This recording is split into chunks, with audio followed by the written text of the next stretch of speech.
Mas masakit pa raw maiwanan ng jowa kesa ma-impeach ng Kamara. Iyan ang hugot ni Vice President Sara Duterte. Kasabay niya, nadagdagan pa sa 240 ang mga kongresistang pumirma sa impeachment laban sa bise. Matagal naman na raw na naghanda si Vice President Sara para sa impeachment. Live mula sa Mandaluyong, nasa frontline balitang yan, si Bril Montalvo. Bril?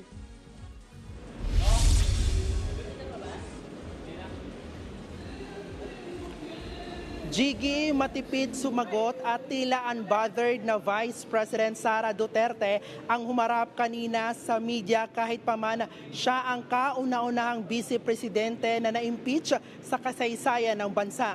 Giit ni VP Sara, matagal na umuno niyang pinaghandaan ang impeachment laban sa kanya. Mas masakit pa ang maiwanan ng boyfriend o girlfriend kesa ma-impeach ka ng House of Representatives. Nakangiti at nagawa pang humugot ni Vice President Sara Duterte. Kalkulado at wala pang 2 minuto ang binasang statement ni VP Sara sa kanyang press briefing kanina. Sa mga nakaraang araw, marami ang humihingi ng reaksyon, komento o damdamin. Damdamin ko sa issue ng impeachment na naihain laban sa akin. Ang tanging masasabi ko na lamang sa puntong ito ay God save the Philippines. Kasunod niyan, tumanggap ng tanong sa media ang bise pero limitado lang. Merong mga tanong na hindi niya sinagot. The president said he has nothing to do with the impeachment. Do you believe? I do not want to answer that question. Next. Ma'am, confirm po ba na si dating Pangulong Rodrigo Duterte isa sa mga abogado niyo para sa impeachment? I do not want to answer that question. Yes, ma'am. Ma'am, naniniwala po ba kayo na may gumalaw po for the impeachment? May gumalaw po na parang money involved? I do not want to answer that question. Kasi sabi, ito lang daw basahin ko. Pero marami rin namang tanong ang diretsahang sinagot ng bise. Aniya, November 2023 pa lang daw ay pinaghandaan na ng kanyang kampo ang impeachment laban sa kanya. Hindi binanggit ni VP Sara kung sino-sino ang kanyang mga abogado.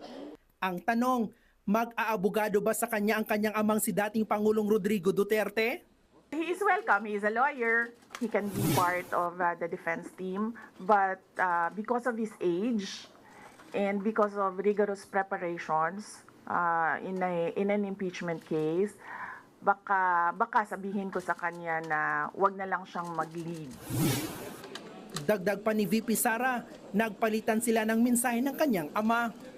His reply was a song. MacArthur's Park.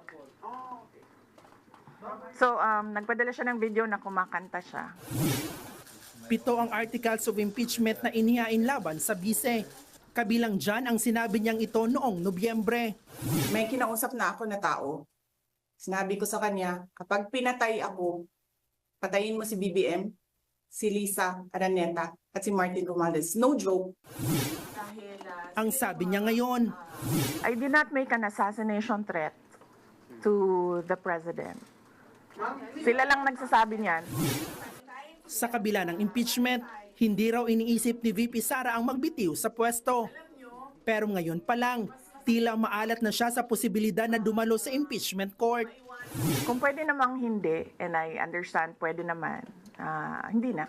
Oo. Kasi baka ma-intimidate lang sila lahat sa presence ko doon. Bukod dyan, hindi pa raw iniisip ng bise kung meron nga ba siyang sapat na numero sa Senado para hindi siya mapatalsik.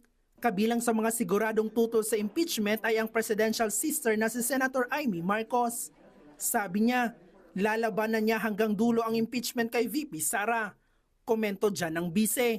Maybe we should ask her first, bakit niya ibablock yung impeachment. Do I feel betrayed? Actually, ma'am, wala akong feelings. Wala akong feelings about it. Sa pagtatapos ng press briefing, Nagpalakpakan ang mga taga-OVP sabay hirit ni VP Sara. At mga Lenny supporters pa yan tingnan mo, pero pumapalakpak sila sa akin.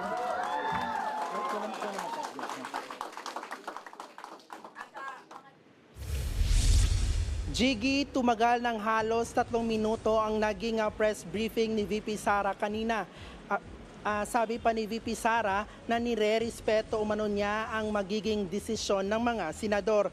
Pero binigyang diin din ng BC ang ani ay malalang problema ng bayan. Sa isang punto, sinabi pa niyang may malalang problema o nagbabadyang gulo raw sa Mindanao pero hindi na niya ito idinitalye pa. Balik sa inyo. Maraming salamat, Bril Montalvo. Mga kapatid, Jiggy Manikad po, iba na ang may alam at may pakialam sa panahon ngayon. Para sa konkreto, kumpleto at komprehensibong balitaan sa Frontline, mag-follow at mag-subscribe sa social media pages ng News 5.